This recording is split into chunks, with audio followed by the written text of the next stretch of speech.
What is up, everybody? Joe Quills here with you on a Monday night. I am flying solo tonight, so less comedy, I guess. I don't know, but I'm joking around. But anyways, another edition of Joe Quills Show. We're back.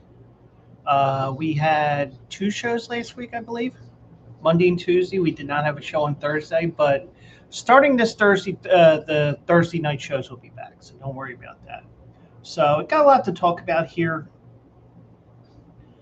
Specifically, some basketball guy signed with the Sixers, and I don't know, some guy Lebron James. We'll talk about that. Um, Got a weird story out of the golf world because a golfer got complaints about his shoes. So he said, "All right, well, you want to play FAFO?" He ended up taking his shoes off. I'll show you that. Hopefully, it won't get me pulled or anything like that. But little little something quirky there for you guys there, and keeping an eye on the Phillies game. Phillies were down 5-2 to Miami. Zach Wheeler only lasted 3 innings, and I was thinking, all right, well, I should have said, hey, if I was here on Thursday, or if I had mentioned it on Saturday on Also Eligible, maybe we end up, I could have said, hey, I told you so. I like the Marlins because, that whole baseball theory that I have, which is basically they're due. But apparently that's not the case because the Phillies have gone from down 5-2 to up 7-5 in the bottom of the eighth. So, and the Mets are helping the Phillies out right now, 8-3 in the seventh. That is our sports score bot that we have on my Twitch page, and you can join me on Twitch, twitch.tv/Joe Quills. Even if you prefer to watch on one of the YouTubes or the tubes of you, if you like watching on YouTube, you like watching on X, or you like watching on Facebook. Well, Facebook, you can anchor the alerts so that the alert will come on. You can on YouTube, but it's automatic on Twitch. And you never know. I keep teasing I'm going to be gaming soon, and I think we're going to be doing it maybe even this weekend. I could have did it this past weekend, but I had a birthday party I had to attend. That's the other reason why the Saturday show was so quick.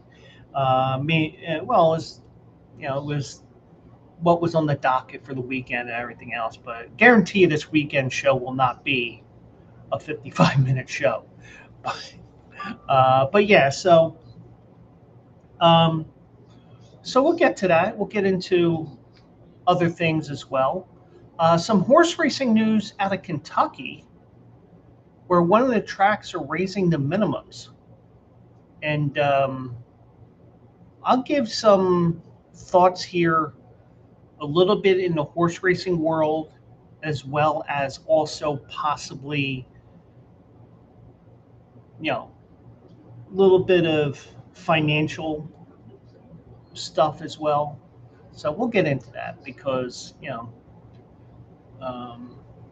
we'll, just show that I have a little bit of a brain on me. And saw some late news about an update with the Q&A stable. I mean, it's our unofficial name. We don't have a real stable, but I did have a late update that I saw right before the show started. So we'll get into that as well. So hope everybody's weekend went well. Mine, yesterday I didn't do a damn thing. Well, let me rephrase that.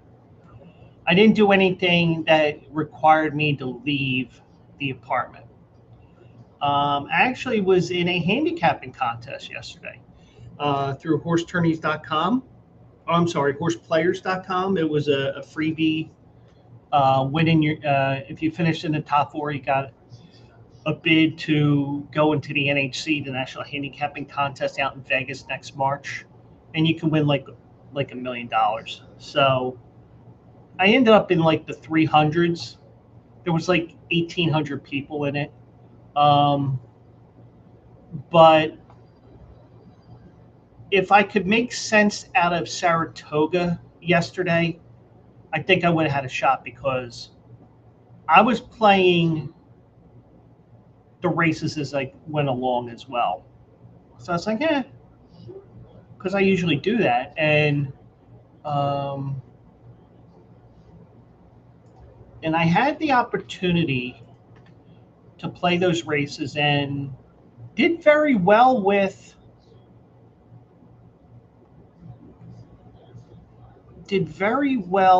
the Del Mar races. I think I had 4 winners, but I did not have one with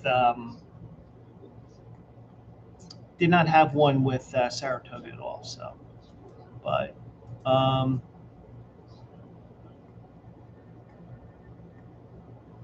did see something here, and now I can't find it.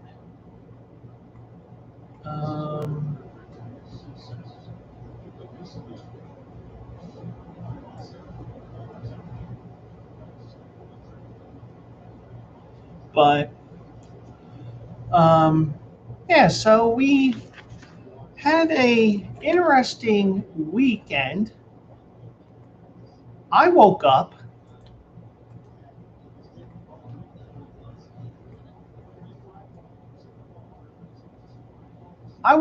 probably around 10 o'clock on Friday. I was, doing whatever Thursday night. Probably I think I had my article already ready to go. It just wasn't posted on the site to be distributed. But I did have, I was typing that's right, because I changed tracks on Friday because the main offering was Saratoga, and I think combination of me getting up late, the scratches coming in, because I try to do it as if there's no scratches, I'm doing it the night before. But whatever I was doing, I was looking, and I looked at my phone, or I pulled up Twitter, X, or Facebook, whichever one I saw it on. LeBron James signs with the Philadelphia 76ers, or agrees to terms, whatever the correct terminology is. I'm like, so having been burned numerous times by social media, and trust me, every day for like the last 2 weeks, my Twitter would say, so-and-so is going to sign with the Miami Heat because of this. He's going to sign with this team because of this. He's going to sign with this, It was just somebody being a dope. So I saw it, and of course I'm starting to see. And then I start seeing like from John Clark, who's a sports guy here in Philadelphia with NBC Sports Philly. I saw that. I saw a couple other ones. And once you start seeing somebody confirming somebody, then so-and-so reports that this is happening and blah, blah, blah. And I found out from this person, but this person was the first one, that sort of thing. So before you know it, LeBron's a Philadelphia 76er. And here's some reactions to LeBron becoming a 76er over the weekend and became official yesterday. First, Annie Agar.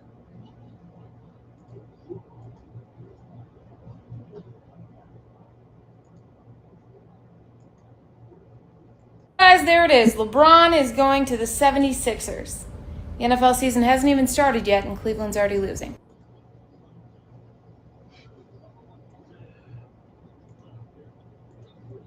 So yeah, that was the first one that I saw, and the thing is, well, first of all, I'm not gonna lie, I don't like LeBron James. Never did. Um, I think I think you can respect what he's done on the court, but I will say the one thing that really is one of the first things that came to mind after I was joking around on my personal Facebook about things I'd rather have over LeBron James. I said that um, I'd rather have Cyclospora. I'd rather have a 24-hour John Kruk channel. And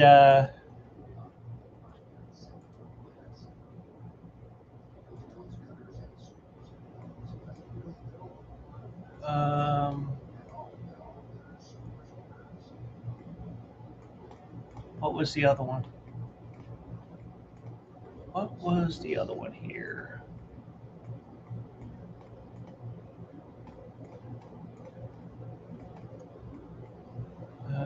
Let me find it. Oh, the Dallas Cowboys winning the Super Bowl. Now, one of my friends said, "Oh, that's an awful take, bro. We don't need prime LeBron. He's a great number 4 in the lineup, facilitating rebound, adds depth and winning experience. Come on, Joe, get on board." Now, it's partially LeBron hate. By the way, I had my Sixers shirt on, but it's strictly coincidence today from Parks. Um, it was strictly coincidence that that I'm wearing this tonight, but but some of the things is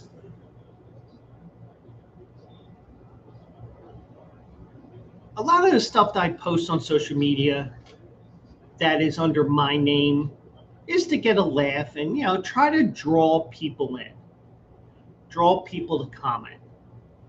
So, and I'm not gonna lie,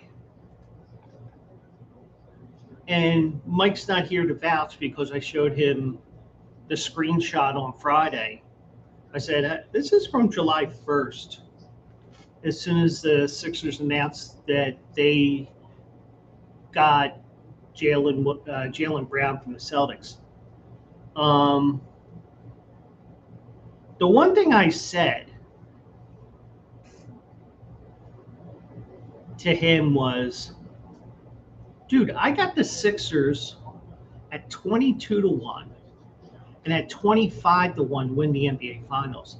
I thought the Sixers with Edgecombe, Maxey, and Brown, and I'm taking Embiid out of the equation just for a couple of minutes because I was figuring maybe they trade him. You have to prepare as if he's going to get hurt, all that stuff. So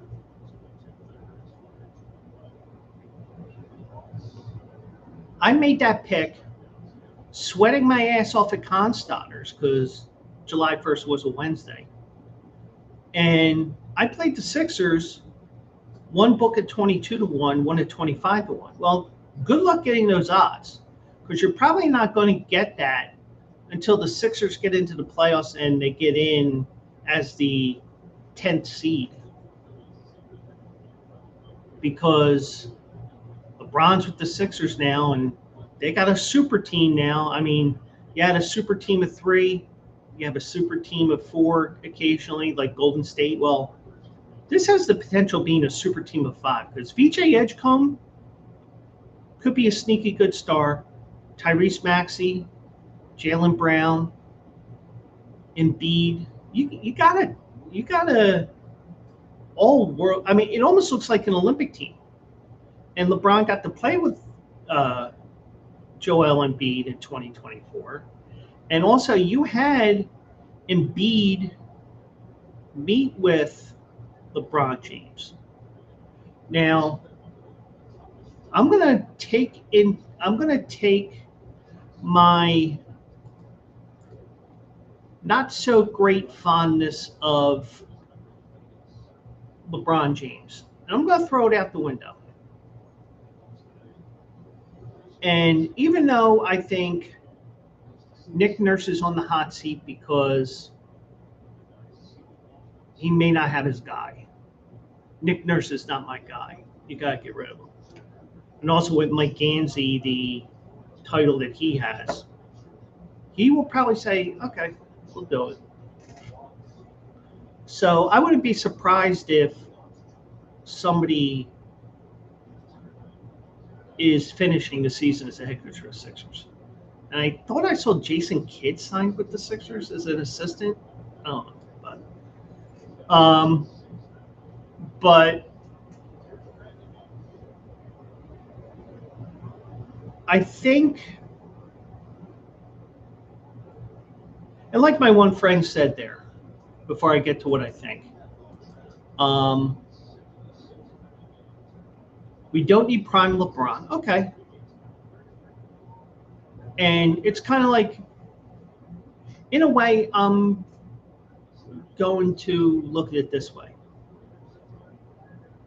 It's kind of like when I saw Ozzy Osbourne pre-pandemic, I think 2018, 2019. And by the way, he's been gone a year already. He was gone a year on Friday, I think. But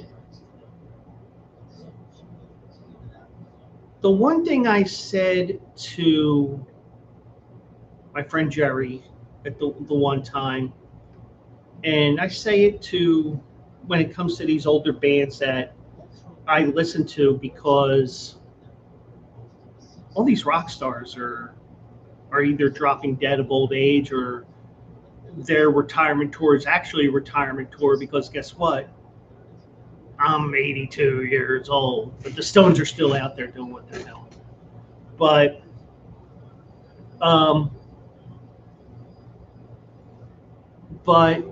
when you look at this,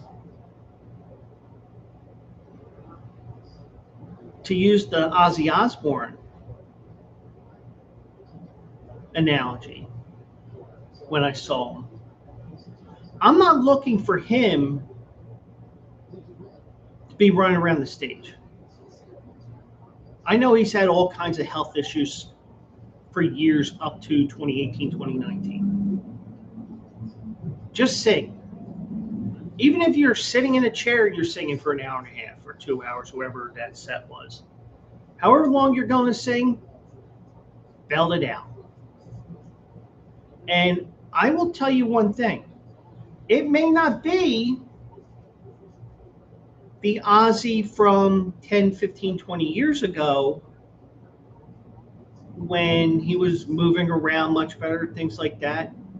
I'm not there for that. I'm there for the music itself. Like, the one thing is with my buddy, I tell him, when I buy tickets, I'm not looking to get tickets to be this close to the stage, whether it's direct on like I usually get or off to the sides. I like to be dead on looking at the stage, because I like to see the guys moving around, playing the instrument. Even though I'm not really even though I'm a musical guy and all that, I'm not there for like some. I want to hear the music, and that's what I am there for. But I'm not going to. But I'm also going to keep in mind, Ozzy at the time was approaching 70 years old. So I'm not going to expect things that he can't do anymore. Now, in terms of LeBron, going back to the topic at hand, I don't think, I think that in a way, LeBron, so to speak, has lost a step. But the one thing is, he has taken advantage of medical technology legally. And I'm saying that because there are people in sports in general, not basketball, but in general, that decide to take the short way out and decide to use PEDs, whether you use them to recover or whatever you're using them for. So the one thing is, LeBron came into professional sports at a time where the whole fitness and everything, and also making it specific to what he does on the basketball court, that is what made him what he is. Not gonna lie. I just think that when you look at everything, you got to put in the work on the court and off the court. LeBron has definitely put the work off the court because whether he had signed with the Sixers, Miami, Cleveland, whomever, no matter where he went, he's still going to be a guy who's going to turn 42 in the middle of the season. So you're looking at a guy who knows he doesn't have much left in his career. And if you want to call it ring chasing, call it ring chasing. I don't care. But as much as I did not want him on this team, it also intrigues me now that he's here allegedly for 2 years with an option. I'm interested in seeing how all the pieces fit. Because let's think about this. You got a lot of guys here that want the ball. And I think the fact that Jaylen Brown has been to the Olympics, Embiid played in 24, LeBron has played in 5, 6, 7 Olympics, however many it is.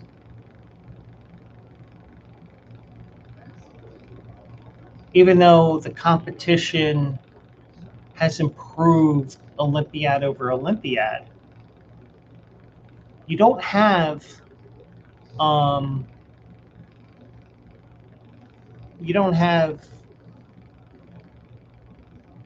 I mean, there are gaps in the competition in the Olympics.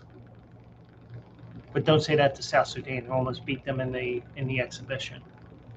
But little by little, these teams, the NBA teams, I mean, yeah, granted, you got teams that are tanking.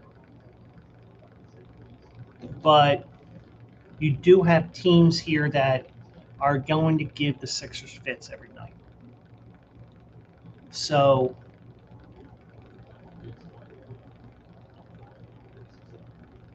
I don't know what you guys think about LeBron coming here. Now, even though I didn't want him, I'm still intrigued by everything that's going on. So we'll see what happens. And I think we're going to see, and of course, some people will say this, will hear this, and they'll be like, how dare you call me ignorant? I think we're going to see, in some regards, the ignorance of the Philadelphia sports fan. Let's say this team starts out 4-6, 4-8, whatever the slow start is. Oh, how are we losing? Well, even though you're got training camp and all that, but in my opinion, there's no better way of getting to know your teammates than regular season action. And it may also be that this team may get bored during the regular season. Who knows? Because I think in a lot of ways, LeBron will say, hey, we just need to get in. Look at the Knicks last year. They were a 4 seed in the East. I think they were a 4, weren't they? Or a 3? Well, whatever. But I would say that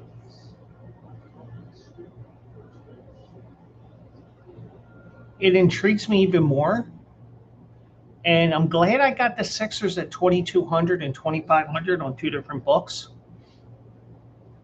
because no way I'm playing them right now at about 10-1 or whatever it is now. Whatever it is, I don't care. But um, but yeah, so they, I mean, it's all intriguing to me, even though I said I didn't want him on this team, because this could be a team that wins 60 games, 65 games, possibly, whatever you want to say, or everything can go wrong in typical Philadelphia fashion. Maxey gets hurt, Brown gets hurt, Edgecombe gets hurt, and B gets hurt, LeBron gets hurt, any of the 5 or all. But they did have some interesting, but it is an interesting move. And, I guarantee you, NBC Sports Philly is loving this. The Sixers are loving this now.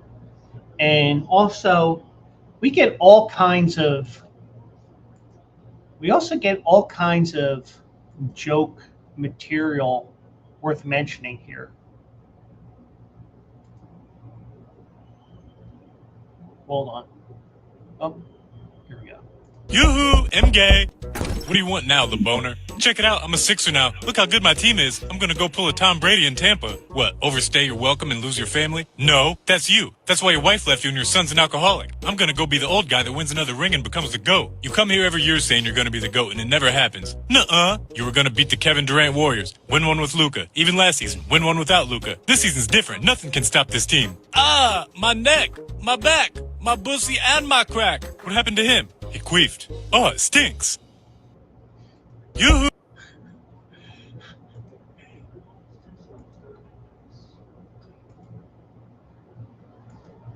Now, that's just one thing. But I will tell you this. Even though that's a joke thing, in a way, this is, and by the way, the Marlins tied the game up at 7. But in a way, this is Tom Brady going to Tampa Bay, if you think about it. I mean, we've had a few different players go and try to do this as well. Aaron Rodgers, and it doesn't go well. But you do have, but that was definitely something that, even though that was a joke, it was definitely something that made sense to me. So here's another one here. This is from Ben Like Sports on Facebook.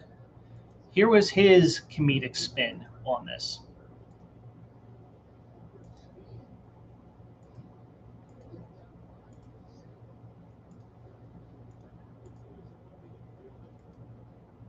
Sorry, gotta unmute this. Gentlemen, I know you're all wondering why I brought you here during the off-season. Surely there's no way we have any more money, right? You and Paul George have the same contract, basically. Oh yeah, that's right. And I know we've made some big moves during the off-season, but we just made one more. But I thought all the big free agents were signed. So what is he talking about? There's one more big free agent. Yeah, but you said his son wasn't an NBA player. Look, bro, I was joking. We are bringing in a player with championship experience. There's no way we just got Bron, right? In fact, this player may be exactly what we need to win a championship. Me, you, VJ, LeBron, Joel? Dude, I'm not gonna be a meme anymore. Look, there's no way LeBron comes to Philly for his farewell tour. So I'd like you to help me welcome the newest member of the Philadelphia 76ers. No way. LeBron James, welcome to Philly. Where's Jaylen Brown? Right here, Your Highness. What was that you were saying about Bronny? He can have my starting position. That's what I thought.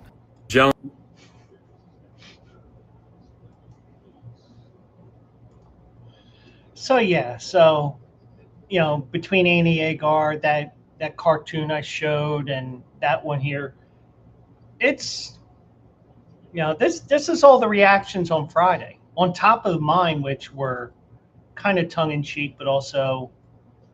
And here's another one here, and we usually see this on Friday. We usually see this guy during football season. This is Benchwarmer Brand. This is what he did comedically with this. And by the way, also notice he also shaved his head recently. All right, guys, I made my decision. Finally. Pipe down or I'll wait another week. Sorry. Bron, you don't even have to say it. We all know you're coming home. I mean, does anyone honestly believe you would end your career anywhere other than Cleveland? Yeah, we do. Because he's going to end it in the place he already chose over Cleveland once before. He came back out of pity. Tell him, Bron. We're just happy to be involved. We know we're not a real option. I'm choosing Philly. You said what now? What? Why would you pick them? Because you two were acting way too desperate. Cleveland, you think you're entitled to me because it's my hometown, but you don't own me. Plus, I already came back and got you a ring because I felt bad. Don't be greedy. Told you it was pity. In Miami, I saw you schedule and then take down that LeBron James introductory press conference link on YouTube because you were so confident you were going to get me. Real smooth. So are you not signing with us out of spite? That and your roster has the depth of a kiddie pool. I'm trying to win a ring, not book a one-way ticket to the play-in. Philly, let's go. I don't fully understand what's happening, but I'm just going to roll with it. Man, they're going to be really good. Those 5 games LeBron and Embiid actually play together are going to be magical. All right, guys. Yeah, so, and from what I've heard, this is the first summer in a while that Embiid is healthy in the offseason. So we could be looking at a interesting situation here. And by the way, Phillies imploded and the Marlins defeat the Phillies 8-7. And if I had remembered on Saturday, or if I had a show last night, I would have told you to take the Marlins over the Phillies just on the basis of they're due, because of the fact that the Phillies haven't been playing that great, but the Marlins had lost 12 in a row. I mean, the same would be true as if you face a team that has won 12 in a row. Well, why are you playing them to lose? They won 12 in a row. They're due to lose a game. In the Marlins case, they were due to win a game, and there you go. But so I did see, and this was reported by Ramona Shelburne.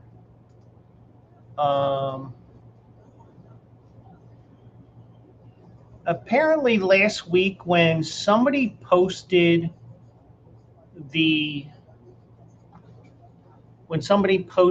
accidentally on YouTube that there was going to be an introductory press conference, but why are they calling it an introductory press conference? Because he already played there. And but I get why you call it that. Semantics, but I just think that it kind of makes sense because according to Ramona Shelburne of ESPN, she said that the guy who handles the social media was going on vacation. So he was setting things up. It actually shared. But how, how true that is, I'm not sure. But he does end up in Philly. But we do have a couple more videos here, I believe.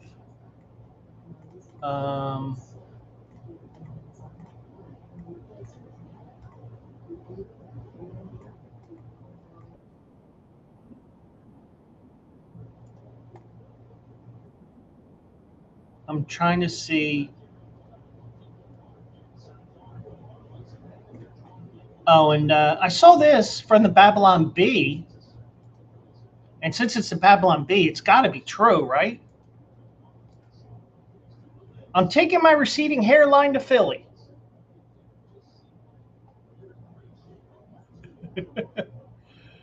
Oh, God. The comedy that.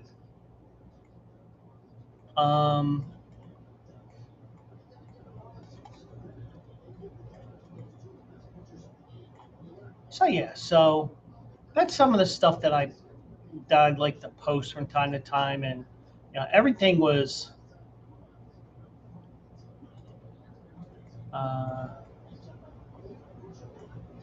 So, but just give you a rundown. It's a 2-year deal at the vet minimum of $8 million over the life of the contract, so about $4 million a year. So the Sixers sent a message that LeBron James indeed officially and perhaps amazingly was on the roster with a straightforward photo. It's a James 23 jersey. Let me see if I can find it here.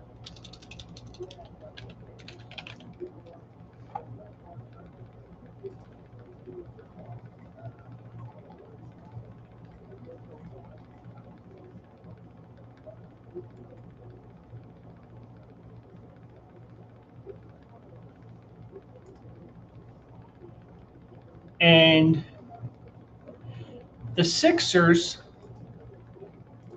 posted this morning. It's a LeBron James 23 jersey. There's a crown to the right, to the left there. So that the crown is obviously named to the King nickname on the shelf. So it's a veterans minimum of 2 years for $8 million, and that became official last night. Mike Gansey, the team president, also a guy who played ball with ball against LeBron James in high school in Ohio. He said today, there's no doubt LeBron is one of the greatest players to ever play the game of basketball, and there's no words to measure the impact he'll have on the organization.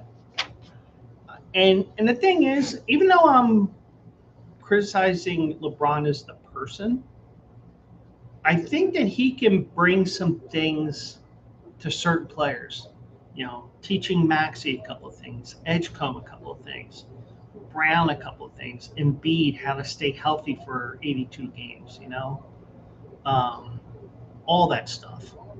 So, and then also LeBron said that this is his final decision. I'm sorry, his last decision. So he's closing out his career here in Philadelphia. And that it came after he strongly considered retirement. And LeBron said, I believe I can help make the Philadelphia 76ers a championship team. I'm also excited to energize the new fan base and start the incredible journey one last time.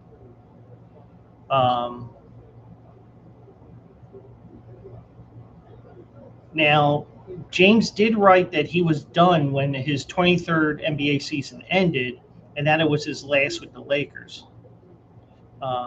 He reversed course and signed with the Sixers. I mean, you got Maxey, Jalen Brown, VJ Edgecombe. Now, the crazy thing is,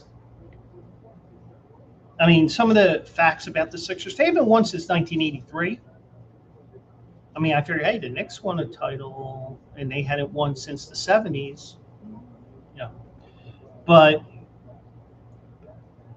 um, LeBron went back to Cleveland, helped them break their 56-year drought to get their first title.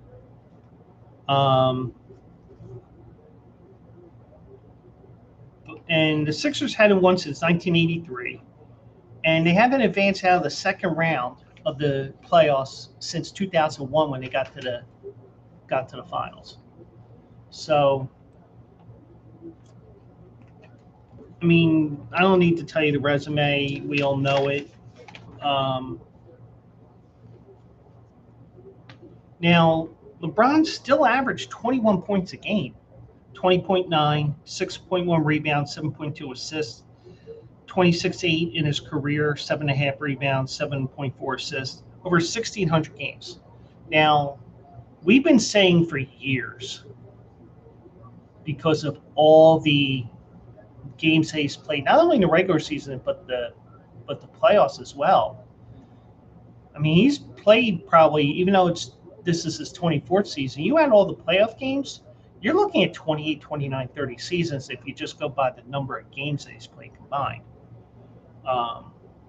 But like I said, with the medical and fitness advances and all that stuff there, he's taken advantage of it, and he's been able to be around for 23 years. Now, granted, it also helps that he was right from high school, one of the last players from high school to make it to the NBA. Now, Mike Gansey said about LeBron, I've had the pleasure of knowing LeBron since high school, and I've seen the high-level impact he's producing at every stop of his basketball journey. He is a consummate professional, the ultimate competitor, and a tireless worker. But he is also an incredible person with natural leadership traits, a family man, and someone who possesses a wavering commitment to community and those around him. So, if he can do those things that Mike Gansey's mentioning that we won't necessarily see, I'm a firm believer in a lot of the behind-the-scenes stuff that we don't see, and he's going to bring that. But I just hope that we don't mysteriously see Nick Nurse fired on a random Tuesday in January. Excuse me. But now, one thing I did see, and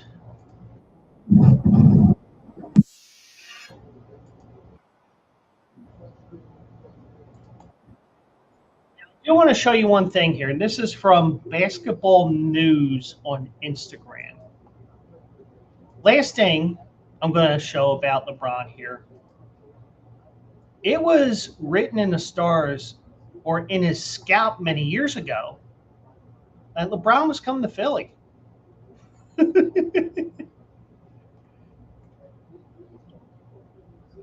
Look at that. It looks like the Liberty Bell. Now, granted, I'm somebody who's bald too, so take it easy on me. That was something worth mentioning as well. But now, the one thing I have seen, and it's not confirmed, and I said this to my Uber driver Saturday morning or Saturday afternoon. I told her I've heard so far, and we're getting an idea now a little bit more, and I saw it on the Inquirer's website today, that he may live in New York part of the season while being in Philadelphia. Now, that's not the first person to do something like that. Let me pull that up here because I saved it for a second. At least I think I did.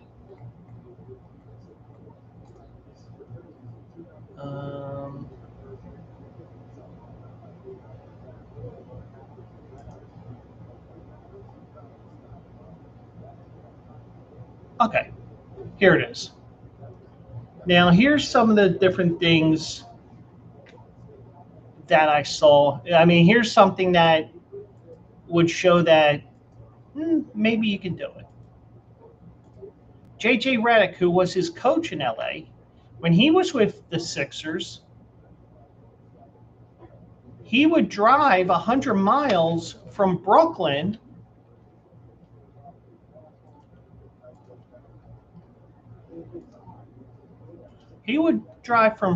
to Philly over 100 miles because he wanted to live in Brooklyn. Apparently, the section of Brooklyn was called Dumbo, but whatever.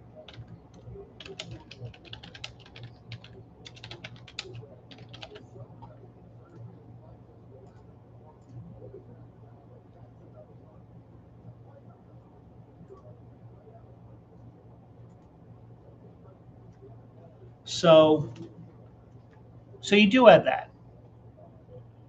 But I knew about that, but so Reddick kept his family in Dumbo, Brooklyn, instead of relocating to the Philadelphia area. He made the commute to practices and games by car, occasionally staying overnight in a small apartment near Philadelphia to make travel easier on game days. Wilt Chamberlain maintained a lavish apartment overlooking Central Park West in Manhattan, allowing him to stay connected to New York City's social scene and his Harlem nightclub. Now, I didn't know about Wilt, but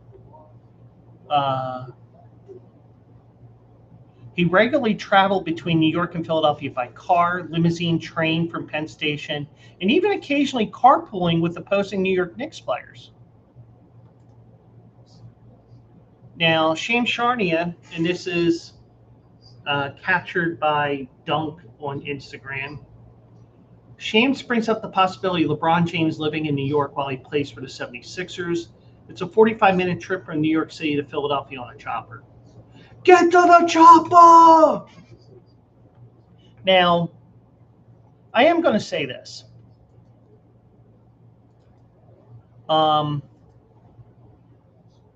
My driver on Saturday did say, well, we don't want another Kobe Bryant thing. Well, the Kobe Bryant thing was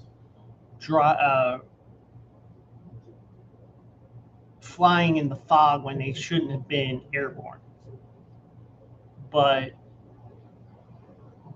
it does tend to get foggy every once in a while up in New York because, like, the airport's right on the water.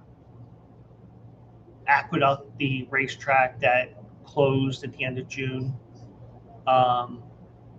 they were famous for their fog races during the winter. And I'm sure Belmont will be that way this winter as well. You occasionally do have those days where he may not be able to get down here. And hopefully,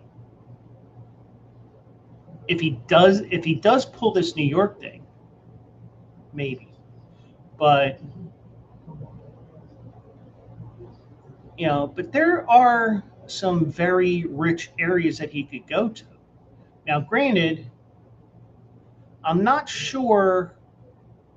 Well, I'm sure he's heard the news about Saquon Barkley. He ended up having his home burglarized, broken into a week ago. Now, he can live in those rich suburb areas if he wants to, the very rich areas. There's some very rich areas right across the river in New Jersey. And the only reason why I say that is because the practice facility is in Camden. So I'm sure the Sixers are giving him ideas of where to live and all that as well. But I don't think you can. I mean, if you want to live in New York, live in New York. I mean, the one thing is the way the basketball schedule is made, which should be out shortly, because Adam Silver said, LeBron, you're holding us up here. So I would think you would want to be closer to the practice facility in Camden. That's just me. But and I also saw that the Sixers are going to have the max number of games on national television, which is 34. I did see that on Instagram today. I'm tired of sharing screens, but we'll see what happens. But I mean, I'm cautiously optimistic, even though I don't like the person.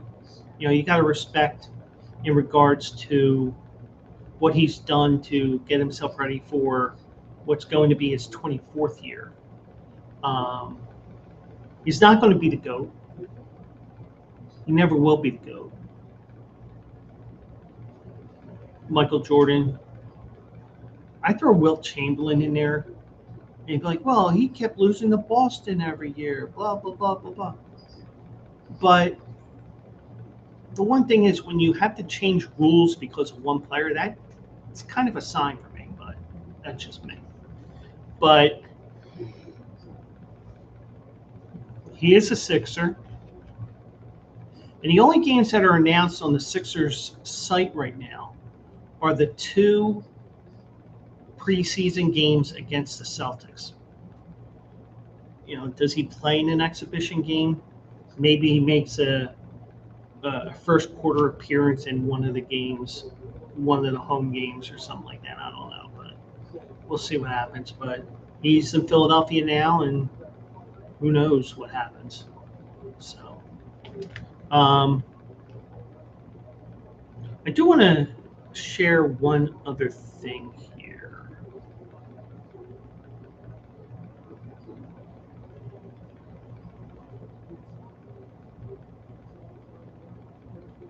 And before I get on to the next story about,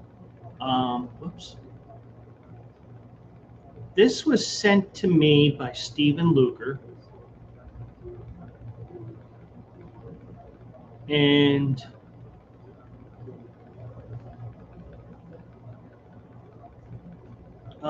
it is in most of the country, not just in Florida.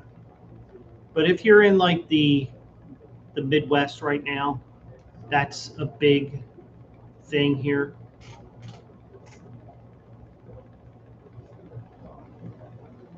I can imagine somebody hacking into my email and seeing an email for that's titled deodorant. And I can see people saying, what the fuck?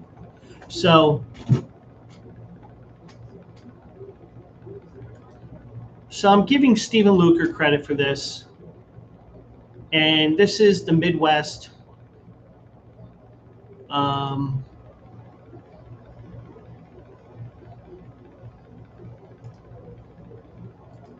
And just want to let you guys know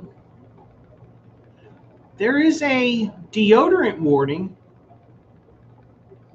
So I don't think Gage has to worry about this. But yeah, it's that time of the year, people. Not just in Florida, also in the Midwest. And especially in Minnesota, where the golf tournament was this past weekend. Load up on the deodorant. And this is not sponsored by Speed Stick. This is just somebody making a joke about the fact that it's summertime. So just to let you guys know that's courtesy of Stephen Luker. So, and I did see that before, but since he brought it to my attention, I have to mention it. So, also, I mentioned golf, and they were in Minnesota this weekend, and it was insanely hot there because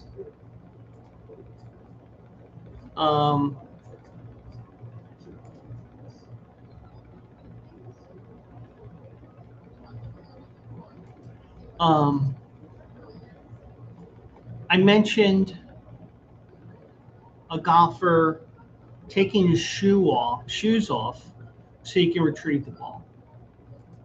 Well, We take you to Minnesota. Let me see if I can find this on YouTube. Golfer.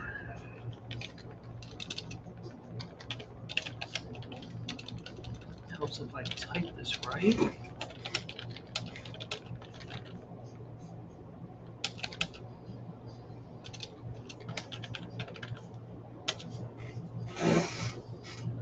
Okay.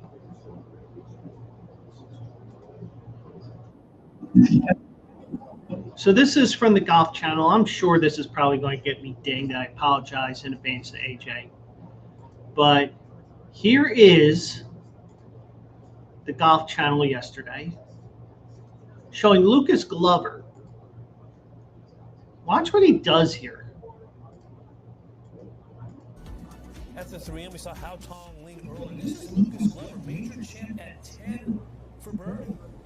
He makes the putt, walks away from his ball, takes his shoes off, picks up his ball,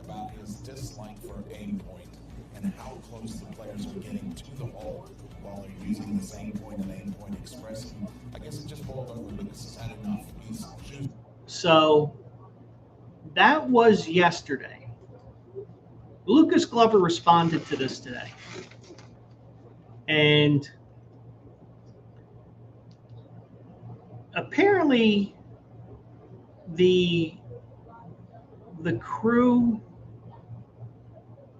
the live crew was saying that, not two live crew, but the crew that was covering the tournament, whoever it was, said that he didn't put his foot down in protest of aim point, the green reading system used by many of his competitors during the final round at the 3M Open, which was in Minnesota, TPC Twin Cities. Glover confirmed today that he removed the shoes after making a putt in response to other golfers' complaints about his metal spikes allegedly leaving marks on the greens at TPC Twin Cities. Now, there are many golf courses around the country that do not allow metal spikes for the exact reason that you had here in Minnesota. So they did have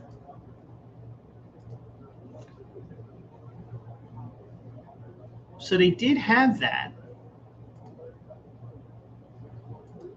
So that was his response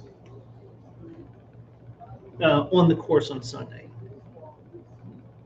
So he removed his shoes after making a putt, as we saw, in response to other golfers' complaints about his metal spikes, leaving marks on the greens at TPC Twin Cities. You saw him removing his shoes and walk to the hole to retrieve the ball from the cup. Glover said on Instagram today, "All right, let's clear this up. For 23 years on the PGA Tour, I've worn spikes. 23 years ago, most of us did. It hasn't been that long since we were not allowed to tap them down. Yesterday was the first time I've ever had a complaint." Now, I don't know what he means by tap them down. I don't know if it's trying to fix the divots that your spikes are making. So he says, "I know there have been some pretty heated discussions and arguments between other players in years past about spike marks and knowing how to walk, but not since we've been able to tap them down. Yesterday was the first time I've ever been approached about my spikes in the middle of the round by an official, not a player."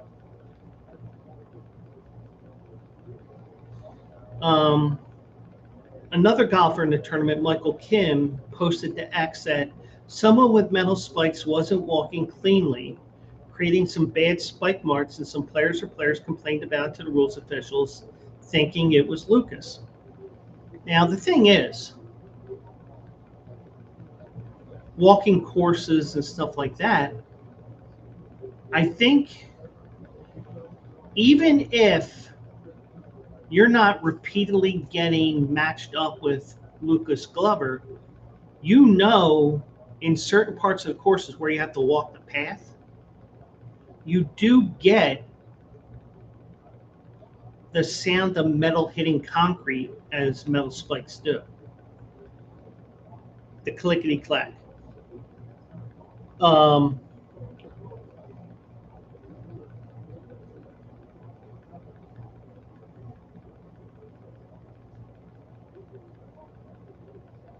Officials told Michael Kim about it. I'm sorry, he said officials told Lucas about that, and that was the reaction. So Glover mentioned repeatedly in his Instagram statement that golfers are now allowed to tap down spike marks. Glover said in his post, "It's not the official's place.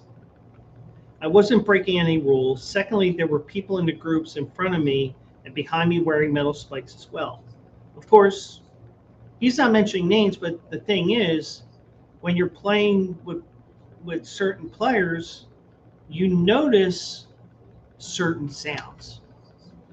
And plastic spikes versus a lot of the shoes that almost look like sneakers, they sound a lot different on concrete or whatever as opposed to a metal spike. The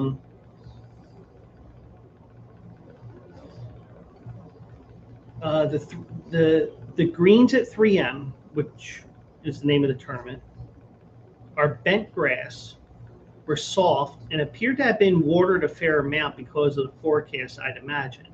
Yeah, it was insanely hot there this weekend. I don't care what you wear on your feet, metal or soft spikes. In those conditions, they are going to get beat up. That's fair.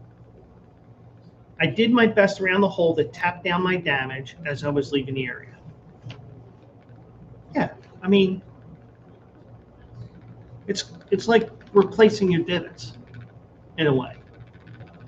You fix the landing spot of the ball, you fix those divots, you fix as much as you can because it's a gentleman's game. TV commentators suggested Glover was protesting aim point because the golfers get too close to the hole while reading putts. But he insisted it had nothing to do with what he did. Glover said, "I don't know how they came up with that conclusion. I took my shoes off to get my ball out of the hole because that was literally the only way not to make any marks around the hole. Again, no matter what type of spikes were on my shoes." And, you got conditions there that are very extreme in Minnesota. Glover said the biggest frustration was the incident took attention away from rookie Jackson Koivin. I know I'm pronouncing that wrong. Forgive me. I didn't watch golf yesterday. He held off Scotty Scheffler to win the first PGA Tour tournament with a closing 5 under 66 for a tournament record 25 under 259. The biggest, Glover said, my biggest disappointment in all this is a small faction of people are talking too much about this a non-issue instead of Jackson, which is fair. So he says, I'll be wearing metal spikes, and the people playing behind me are still allowed to tap down the marks. Did I mention that? So I think he's a little pissed that he had to deal with the marks, and the question is, was anybody else told about their metal spikes as well? But a lot of courses ban these metal spikes. I think probably would be a case where it may be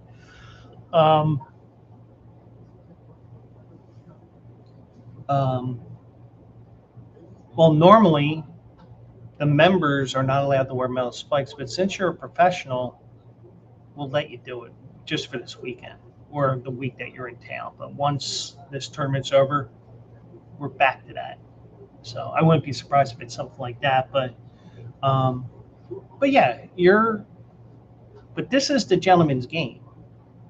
So you are doing whatever you can with that. So, but we'll get to that in a minute. Got two things I want to mention before we close up shop here tonight. Just want to let you guys know that this Saturday, I think I'm going with 3 different tracks this weekend for also eligible. And that is Saturday morning at 10 a.m. One race that we're going to look at is the Arlington Million at Colonial Downs. There's a field of 8 in that race, and I think it's a pretty competitive field from what I can see so far. That should be a heck of a race on Saturday at Colonial Downs in Virginia. That used to be at Arlington Park in Illinois. I missed that place. So we'll have that. Then they went to Churchill Downs for a year or two, and then they end up in Arlington. But it's all part of the CDI tracks. That's what I'm trying to say. So we have that. So, as Billy Mays once said, but wait, there's more. We're also going to cover Saratoga. I mean, it is the summer season. So we got 2 races here. Got 2 preps here. One is for essentially the Breeders' Cup Juvenile. And the other is the Jim Dandy, which is going to be a prep for the Travers at the end of August. Saratoga Special, that drew a field of 6 2-year-olds. The Jim Dandy has a field of 5, but they got some big names here, so we'll still look at the Jim Dandy, even though we're going to have a short field there. A lot of what you're going to see some big names there. It's going to be a jockey's race as opposed to just horses solely on ability. And then I will say it again, but wait, there's more. We'll also cover Del Mar. That is the Clement L. Hirsch Stakes. And they are going to go on the grass here. It's a grade 1 stake, $400,000. And that is a field of 9 on Saturday. I should say Saturday evening, Eastern time, because that will be like a 9 o'clock race Eastern time. And that is at Del Mar, where the turf meets the surf. So I may condense this down into one also eligible board, but we got Del Mar, we have Saratoga, and we have Arlington all this weekend. And by the way, you can always check out Quill's Picks Winners as well. That's every day on QandARacing.com. Okay. One more thing. Well, actually 2 things I want to mention here.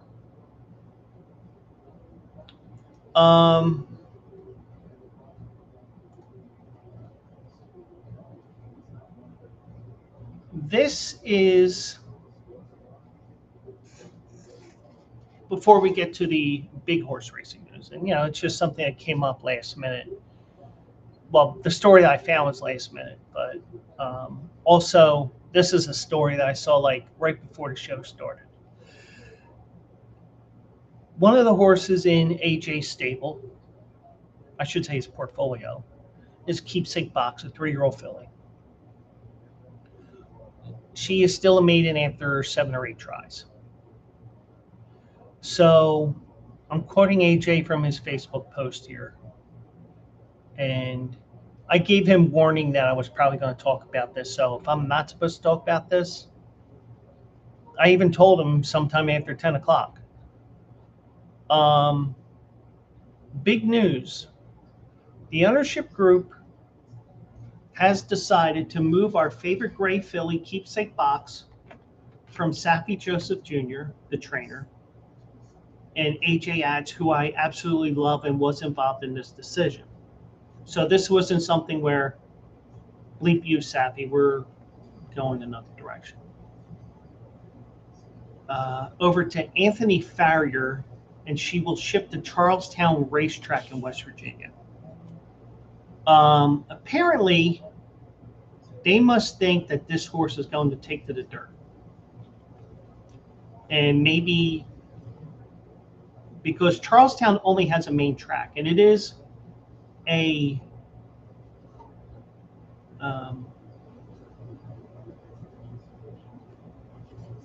so additional things that AJ said. Farrier has been one of the dominant trainers at Charlestown for several seasons, has built a reputation for developing horses that thrive over the unique West Virginia Oval. Yeah, it's a 6 furlong track, and the longest 2-turn race is 7 furlongs. So you don't have a race at 7.5 like Assiniboia Downs does, or Delta Downs. Well, Assiniboia is 6.5 furlongs, but Delta Downs is 6, but they have that chute that goes out to a mile and a 16th.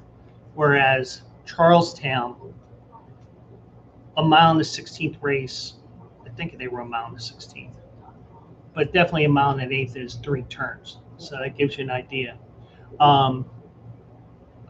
So Farrier has been one of the dominant trainers at Charlestown for several seasons and has built a reputation for developing horses that thrive over the unique West Virginia Oval.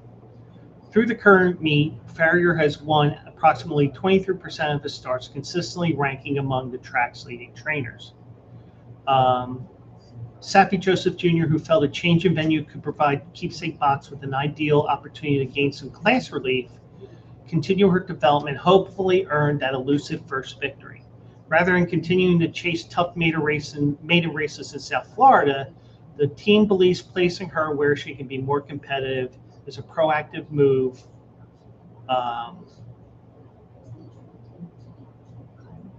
Proactive move that gives her the best chance to move forward.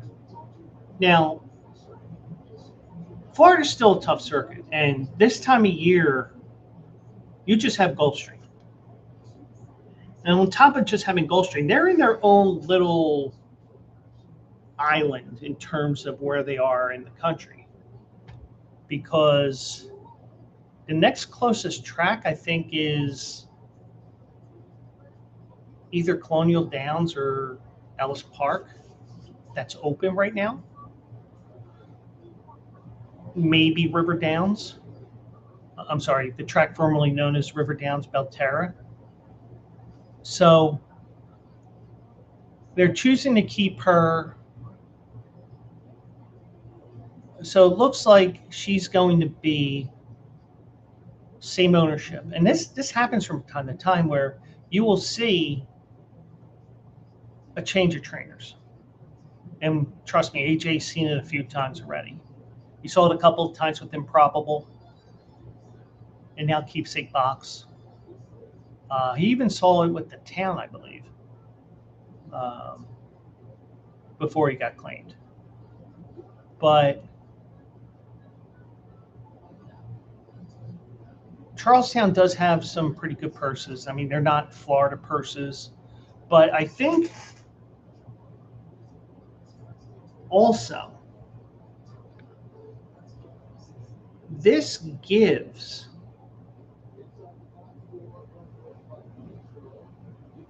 the connections options with Keepsake Box, because you can run her on the main track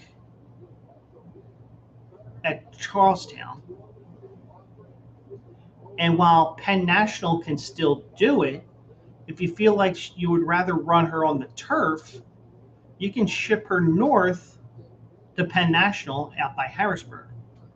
Or if you really wanted to be going with the big boys, you can go to Parks. But Penn National will probably be the way to go if they want to run her on the turf. But from what I'm gathering with this, Saffie Joseph pretty much did everything he could to get this horse to win. And, and I think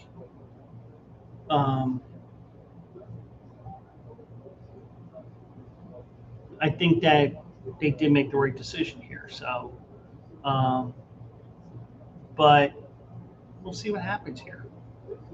So I'm sure that I'm going to see something in a little bit about that. So that was one bit of news that I stumbled upon like at 8:58 tonight.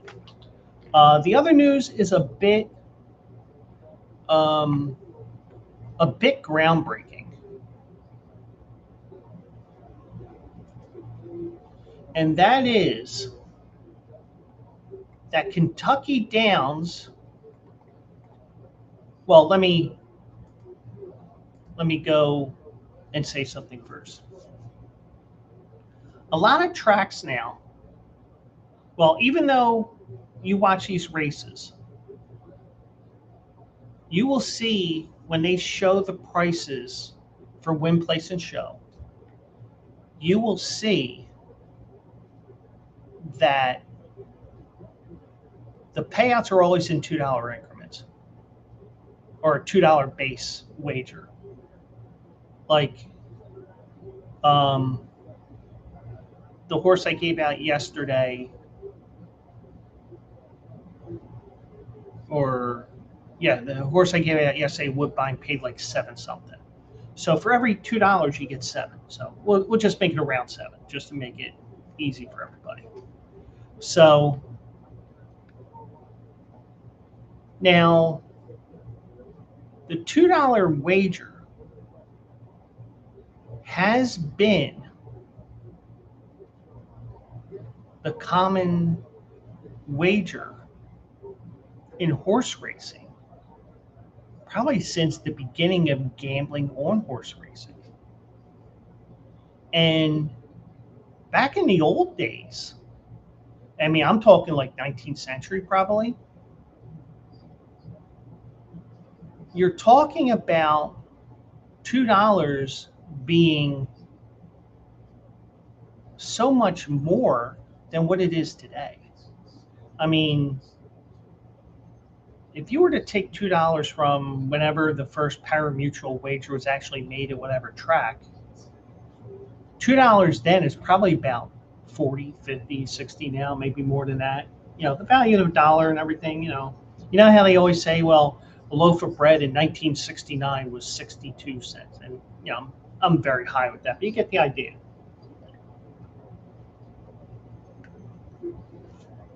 But there's only a few things that has never faced inflation. The cans of Arizona iced tea, I believe, are still 99 cents. Even though I buy the bottles, they're like $1.50, $1.75, whatever they are here in Philly. So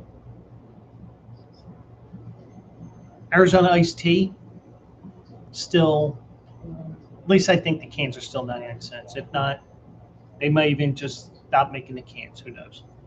But that was a stalwart to my statement here.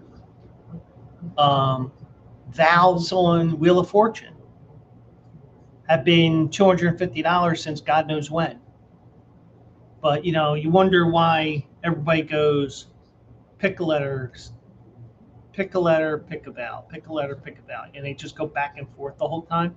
I mean, I understand the strategy involved with this, but they're kind of telling you, hey, vowels are only $250. But my opinion is, in some regards, I think actually spinning and getting consonants would actually help better with solving puzzles. But that's just me. Maybe I'm just special. But Kentucky Downs is doing something that some tracks have been doing, but when other tracks have zigged, Kentucky Downs is zagging because they have announced today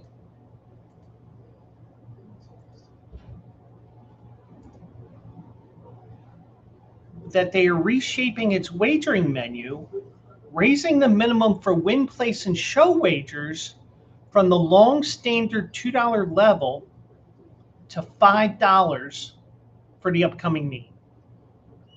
The adjustment, which is first reported by Horse Racing Nation, marks one of the most notable changes to the track's betting structure in recent years. And I am going to say this. A lot of tracks are doing things now for the bigger bettors. For years, it's always been, let's get the smaller players involved, like dime superfectas.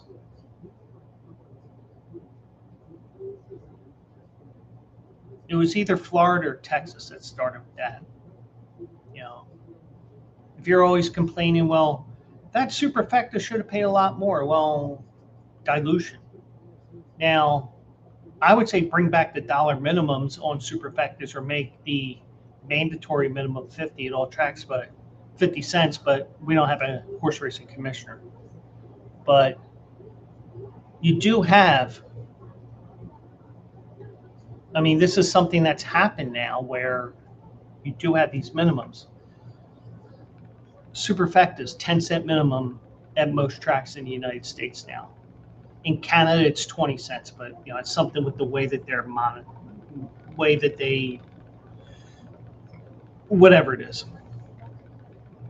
Win, play, show wagers. Oh, you can bet $1 now at certain tracks. Exactas are $1 minimum, but you know, it's $1 minimum, but some places, all right, well, you got to make sure it's $2 if you box it or key it. Trifectas, 50-cent minimum. I know that they used to do it Retama before, which is in Texas, and Texas doesn't shoot their simulcast signal out to the United States for thoroughbreds. But you're looking at dilution of pools where, okay, well, maybe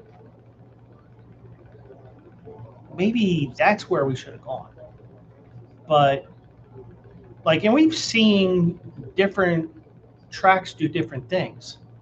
A lot of, but the one thing that they've done now at a lot of different tracks now is they have done $3 pick threes. It's the $3 all turf pick three. Delaware Park does it. The Kentucky tracks do it. Gulfstream. I mean, all these tracks do it because, hey, we got a turf course and blah, blah, blah, and this, that, and the other thing. The higher minimum means higher payouts. And that's what a lot of players want. They want to weed out these people that are getting a 50-cent minimum and they're paying the same amount of money, but they're paying on a lower increment. So a lot of tracks have gotten away from the jackpot wagers, the pick six, the pick fives, where you got to pick one wager, where you got to be the lone ticket to win the jackpot, except for a mandatory payout day. Because if it's a mandatory payout, then it's just a regular pick five or pick six. So you do have that.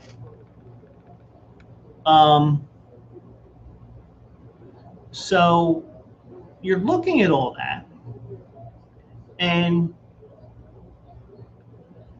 some tracks are saying, all right, well, our pick six, New York has it for $1. Some other tracks have it for $1. California, it's $2. The old classic $2 pick six. So, but the thing is, whether it's $1 or $2, the carryovers aren't what they used to be because we've oversaturated the betting window, the betting platform, where instead of a $50,000 carryover, which was the norm after one day at Belmont or Saratoga, you're wagering all these other tracks, and you know, a lot of players may not be recycling their money because instead of recycling their money into another race, they lost, and what do I do? But Kentucky Downs is making win, place, and show wagers, $5. Now, if that was the rule at Del Mar yesterday, I would not have turned the final $3 that I had back up to near 70. Because I would have been SOL because I only have $3 in my account. So I got to play this in another way if I feel like playing this race. Because I even sat there and I'm like, $5 win, because I play $5 increments. Even though my articles say $20 to win, that's only just because of the fact that it's all easy math when I go through the spreadsheet. So you're doing all that, okay? And I saw people complain, oh, $5, blah, blah, blah. Here's the thing, and I get it. Cost of living's going up as well and all that. I can understand that. Some people are the $2 bet types. But if you're going to bet $2 win, place, and show, that's $6. If you're betting a $2 minimum, you're betting $6 if you're covering the board, if you're going to a cross. You got, but if you just bet $5 to win, and you don't necessarily have to bet $5 to win. Like it came up yesterday at Saratoga, and it almost happened, and I forgot to play it because I got sidetracked doing something around the apartment. There was some minor bridge jumping at a race at Saratoga, and this horse barely held on for third at a heavy favorite. That's why when you have a very heavy favorite, you look at the place and show pools and you say, maybe I do this. So,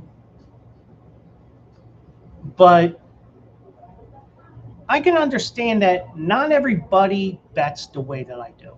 Actually, most people don't.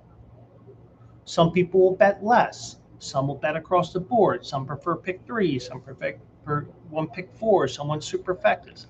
I'm a little bit of everything, but I'm mostly a win player, and and also a doubles player, because you got to see that firsthand on the QPW and on Also Eligible a couple of weeks ago, where I hit a double at Horseshoe Indy.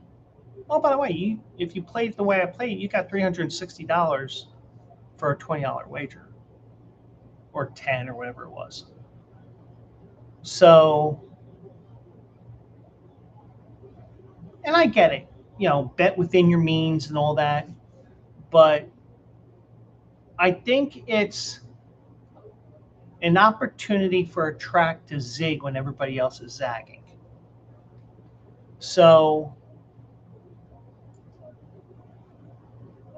now, nobody at Kentucky Downs commented attempts to reach the Franklin, Kentucky track were unsuccessful. But the move fits a pattern Kentucky Downs continually tinkering with its wagering options as handle and field sizes have surged over the past decade. Yeah, they have 14 horses in many races. So there's also going to be additional changes according to Horse Racing Nation.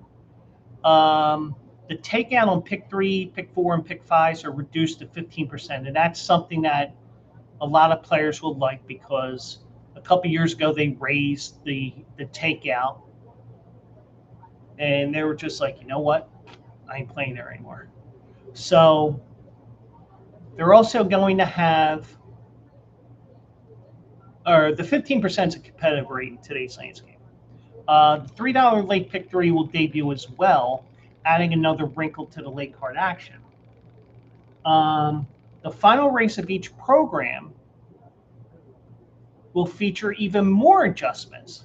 Oh, wait, there's more. A $5 late double, which a lot of tracks are doing lately, and a $5 minimum on exactas. The exacta takeout will remain at 19.25%, while trifecta, superfecta, super high 5, daily double, and pick 6 wagers will stay at 20%. So Kentucky Downs will race 7 days between August 29th and September 9th. They're giving away $37 million in purses, but you have to remember that that track only runs 9 days, but their casino is popular and everything else, and they're in an area where they basically make money. They can print money.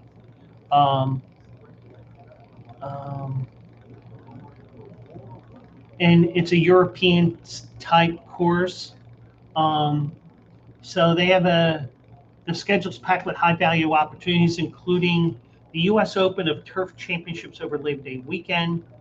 They also have 2 Breeders' Cup Challenge Series winning your in races, the Kentucky Turf Sprint Stakes, which is a Grade 2, and the Kentucky Cup Invitational Stakes.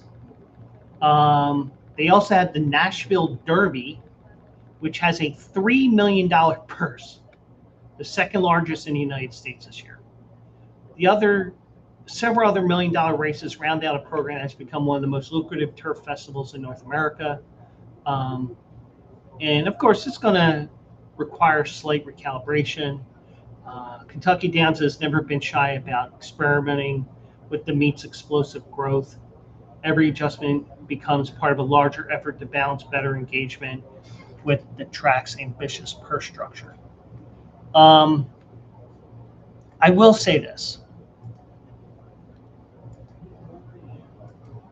It is going to be very weird looking at these tracks or looking at Kentucky Downs and seeing the payout and see your horses 5-1, but instead of 12, you're going to see $30 to win.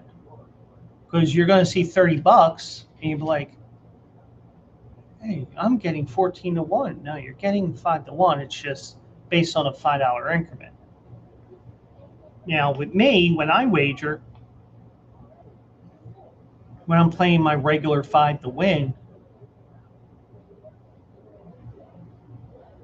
if I'm not on my phone or on my computer wagering, let's say I'm actually at the track, I'm trying to figure out, well, 1240, 2480, and then 620, something like, trying to do the math in my head. So I'm interested to see how this works. And I guarantee you there's a lot of people out there that play Kentucky Downs do not play just $2 to win, place, and show. I mean, if they're playing win, place, and or show, they're playing 10, 20, 50. What they're able to do, and some people may be doing things a little recklessly. But it'd be interesting to see what happens between now and the start of the meet. Do they say, we're not going to do this, or are they, this is set in stone, get used to it, people? But it'd be interesting to see what happens. And, that $2 minimum wager, or that $2 increment, as I like to call it, that is definitely something that,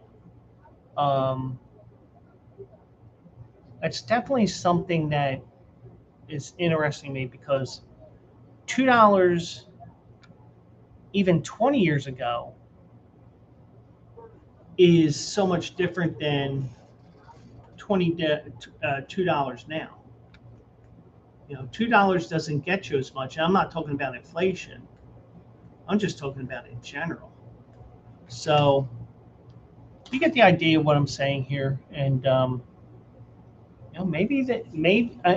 sometimes you just need one track to do something for the others to do it. Like, for example, the dime superfectas, the jackpot wagers on the pick 5s and pick 6s, the $3 pick 3s, the $5 late doubles. These things that they're doing now, we're seeing it more and more. And I'm just interested to see how this is all going to work out in the end. So just a reminder, we'll be live tomorrow, 9 o'clock once again. I'll be flying solo again, like I usually do. This is usually a me and Mike show, and that would have been an interesting topic for me and Mike. And maybe I'd bring it back up on next Monday when he's here, to talk about that, if I remember. But if we forget, we forget. It's not that big of a deal. But I like to see his take as, I don't want to say amateur person, but But also one thing I didn't mention. Also, Churchill Downs for the Oaks, the Derby, I think Thurby. They don't have 10-cent minimums on superfectas. Their minimum is $1. So, some people complain about that, but then you realize, oh, I could win $100 and some $1,000. But you get the idea. So, but that will be it for this show. I do appreciate everybody that has been watching tonight, whether you're live or after the fact, because, I acknowledge the fact that I do have people watching this after the fact. I do appreciate every one of you. If you're watching on my YouTube, feel free to comment. I'm sure I'll find the comments. If it's on the Q&A Sports Zone YouTube, that's right, I'm not on there right now. If it's on Facebook, I'll get the alerts as well. And on Twitch, you'll just have to watch the show on your own time and figure out how to get me your comment. But that's it for now. I do appreciate everybody watching. And let's do it live tomorrow, 9 o'clock Eastern. Weather permitting, I should say, because we are supposed to get some storms tomorrow. They're saying it should be pretty bad again. But then again, it wasn't that bad a couple of times. So this is almost turning into the boy who cried wolf, where it may get to the point where, oh, it's not that bad. And then you hear 55 people are dead in Philadelphia because they didn't listen to this weatherman or this weatherman or this weather person. I should just say weather person because, oh, you're a Democrat. You shouldn't be saying weatherman, weather woman. You should be saying weather person. Well, at least I didn't say weather chick, weather babe, something like that. So I have evolved. But, it's kind of like the city of Philadelphia. Philadelphia is city of brotherly love. But somewhere along the way, it's turned into a city of brotherly love and sisterly affection. Maybe I need to run for mayor just to get it back to city of brotherly love and run on all the platforms that pissed me off with this city over the last 10 years or so. But I'm not running. But anyways, that's it for now. Hope everybody's a great night. Hope you had a great weekend this past weekend, and hope you had a great day today. And we'll do it live again tomorrow, and weather permitting, and hopefully I'll